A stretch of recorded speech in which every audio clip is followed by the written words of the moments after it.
অভিনয়ে বলেছিলাম যে আমি কোনো ধরনের সংবর্ধনাই কোনোদিন নেই, বলে এটার তো প্রশ্নই নেই, কারণ আমি এর যোগ্যই।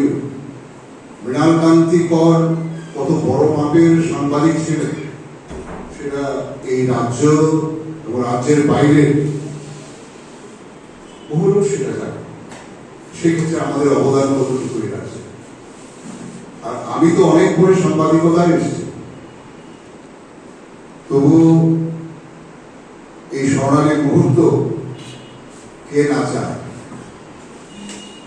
এই লোক তো সম্বরণ করতে পারিনি, তাই চলে এলাম এবং এই সম্মাননা গ্রহণ করলাম। আমি অত্যন্ত কৃতজ্ঞ এবং বিনীতভাবে এই সম্মান গ্রহণ করলাম এবং এই সম্মান গ্রহণের পর যে উত্তরদায়িত্ব আমার উপর সমর্পিত হল, কারণ এটা মৃণালকান্তি কর নামাঙ্কিত সম্মান, তার ভার বহন করবার সামর্থ্য আমার এই শীর্ণ কাঁধে রয়েছে কিনা আমি জানি না, কিন্তু তার চেষ্টার কোনো ত্রুটি থাকবে না আমার তরফে। মঞ্চে উপবিষ্ট